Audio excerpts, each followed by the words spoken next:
J'étais en fait en train de manger et là j'ai pensé, ça fait 1 an que je suis pas allée voir un coiffeur et ça m'a laissé un peu, puis 2020 a commencé. J'ai pris soin de mes cheveux 100%. Donc dans cette vidéo, en fait, je pense que je veux juste faire une simple vidéo. Je veux partager des choses que j'ai fait pendant de nouveau normal, en fait, où est-ce que j'ai pas vraiment côtoyé des gens comme d'habitude. Qu'est-ce que j'ai fait chez moi pendant l'année où est-ce que j'ai pas pu aller voir le coiffeur? Chaque année, j'y vais comme 2 fois et je me coupe en fait les pointes. Soit je fais vraiment un soin en profondeur, c'est-à-dire qu'on hydrate vraiment en profondeur mes cheveux, ou bien on définit mes boucles naturelles et après on coupe mes cheveux. Mais toujours à la fin en fait de ma visite chez le coiffeur, c'est toujours le but, c'est pour me couper les cheveux parce que je suis là pour que vous me coupiez les cheveux. Donc c'est un peu ça, c'est le truc que j'aime vraiment beaucoup. C'est le fait en fait que je puisse avoir comme une journée dans l'année où est-ce que je n'ai pas à moi-même prendre soin de mes cheveux. Moi je trouve que c'est vraiment au top et je me dis même que si on était par exemple, si je vivais à Malabo, bien si je vivais à Brazzaville ou si je vivais à Douala et tout, ce serait super facile pour moi en fait de me dire écoute, j'ai pas envie de prendre soin de mes cheveux, je préfère aller dans un salon de coiffure où est-ce qu'on va prendre soin de mes cheveux. C'est pas que je suis paresseuse, mais je suis pas au taquet avec mes cheveux comme d'autres personnes quoi. C'est pour ça que quand les gens me demandent comment tu fais pour faire pousser tes cheveux, la réponse c'est pas mon domaine en fait, parce que mon domaine c'est tout simplement de préserver mes cheveux des nœuds et aussi garder mes cheveux le plus hydratés possible, parce que si mes cheveux sont ennoués avec plein de nœuds, c'est hyper difficile en fait de prendre soin, parce que moi la flemme que j'ai pour démêler, c'est pas possible. Donc à chaque fois que je peux en fait, j'essaye de garder mes cheveux le plus démêlés possible. Si je devais un peu expliquer qu'est-ce que j'ai fait en fait pendant une année, j'ai gardé mes cheveux dans des twists ou des nattes. 2, j'ai porté mon foulard de façon constante. J'avais mon foulard sur la tête, même si c'était pas qu'à l'heure de dormir, mais genre à toute la journée, j'avais ça. La 3e chose aussi, c'est que je me suis vraiment intéressée à la technique même du démêlage en fait. Quand je suis à mon wash day, je prenne vraiment le temps de savourer le fait de démêler mes cheveux et me dire ok, la prochaine fois que je vais faire ça, c'est dans 2 semaines. Ouais, c'est quelque chose d'assez thérapeutique aussi pour moi de prendre soin de mes cheveux, de vraiment prendre mon wash day comme un moment détente en fait pour pouvoir prendre soin des cheveux. À la de moi en train de me filmer, je me suis dit que je préférais dormir avec les cheveux démêlés. Donc vous pouvez voir en fait que voilà, je démêle mes cheveux. Cette année, j'ai fait un peu plus de blowout que d'habitude. Je pense que c'est quelque chose que je vais garder pour l'année prochaine. Et quand je dis beaucoup de blowout, je pense que sur toute l'année, j'en ai fait 4 ou 5. Ou normalement, j'en fais qu'un seul ou 2 de toute l'année, mais cette année non. J'ai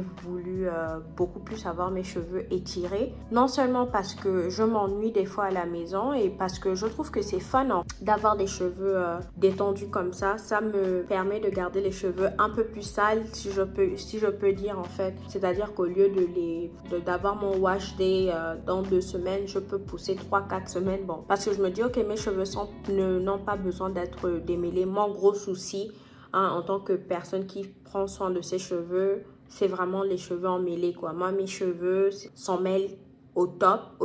Une autre chose que j'ai vraiment pu apprendre cette année, c'est vraiment lire beaucoup plus les ingrédients et m'intéresser beaucoup plus aux produits en fait. À cause de ne pas sortir tous les jours, j'ai dépensé très peu d'argent en achetant de nouveaux produits de cheveux. Je peux quasiment dire que je n'ai pas acheté de nouveaux produits de cheveux cette année, et ça m'a vraiment forcé en fait à aller dans mes placards et chercher et utiliser les produits que j'ai déjà. Je suis sûre que certains sont périmés.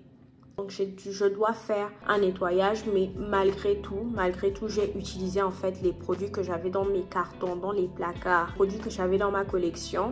Et j'ai appris en fait les textures, à savoir quel est un produit que j'aime bien et celui-là, pourquoi j'aime pas trop. Il y avait des déconfinements, pourquoi je suis pas allée chez le coiffeur. Et en fait, j'ai jamais pensé à ce que mes cheveux étaient beaucoup plus importants que ma santé en fait. Je me sens pas vraiment à l'aise cette année.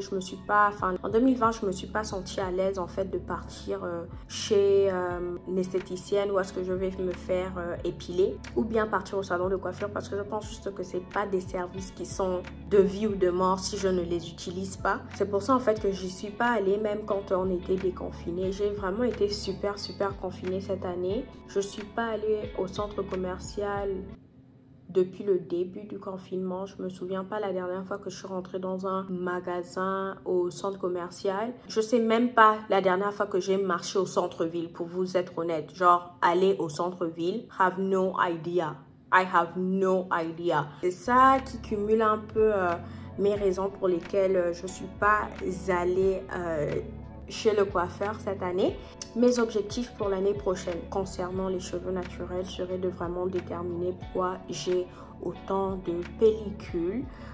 Et je pense que c'est peut-être dû à la façon que j'ai mangé cette année. J'ai pas très bien mangé, je suis hyper consciente. Je pense que c'est quelque chose que je sais et que je vais vraiment faire attention à manger beaucoup mieux, à m'hydrater aussi, parce que j'ai passé beaucoup de temps, beaucoup de jours où je m'hydratais pas forcément bien, ce qui peut-être peut être la raison pour laquelle mon cuir chevelu était hyper sec, et donc j'avais les cheveux secs.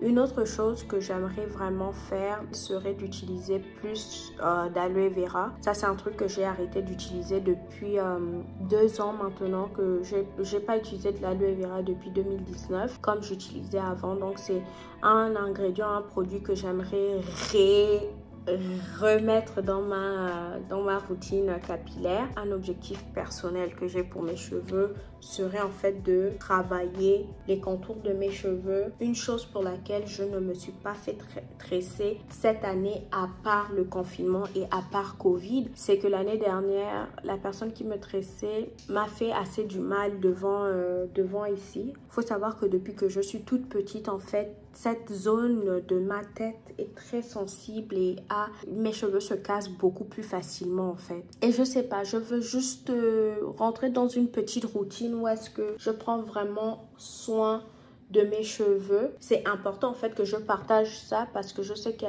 y a beaucoup de traction alopecia, donc l'alopécie de traction qui vient avec quand on te tresse et tout. C'est un truc que les femmes noires vivent beaucoup plus, parce qu'on fait beaucoup plus de coiffure sur nos cheveux qui demandent beaucoup de cheveux qui sont tirés. Donc moi je vais vous embarquer dans mon aventure en fait pour refaire pousser mes cheveux. Ouais, je vais faire une vidéo séparée où est-ce que je vous montre pas à pas ce que j'aimerais faire. Je sais que depuis que j'ai pas tressé mes cheveux, genre depuis 1 an, mes cheveux ont vachement repoussé par devant, mais tu peux sentir qu'ils sont pas encore très forts quoi. Ils sont encore très au début de repousser, et moi j'aimerais vraiment qu'ils soient attaqués quoi, qu'ils soient forts comme jamais. C'est ça en fait, je pense que un peu le récapitulatif de pourquoi je suis pas allée chez le coiffeur pendant 1 an et qu'est-ce que j'ai fait et quels sont mes objectifs. Une chose que j'aimerais bien vous demander, c'est quels sont vos objectifs par rapport à vos cheveux. Je sais que si vous êtes ici, c'est parce que vous voulez bien apprendre ou parler cheveux. Donc, c'est quoi vos objectifs à vous côté cheveux crépus, cheveux bouclés, cheveux naturels? Est-ce que c'est apprendre à lire les ingrédients des produits qu'il y a sur le marché? Est-ce que c'est comme moi, en fait, vous faire un petit challenge pour pousser, faire les cheveux dans les périphéries, enfin les contours du visage? Ou bien votre but, en fait, c'est juste de couper vos cheveux parce que vous en pouvez pas? Tout ce que chacun veut faire, c'est la meilleure chose. C'est tout pour moi en fait. Je voulais juste passer un peu cette soirée tranquillou avec vous. Je vous fais de très gros bisous et j'espère vous voir dans la prochaine vidéo ici sur Bantu Film. Mon nom est Asangwan et comme vous le savez bien, je vous publie au moins 3 vidéos par mois. Je vous fais de gros bisous et j'espère vous voir bien sûr dans la prochaine vidéo. Bye!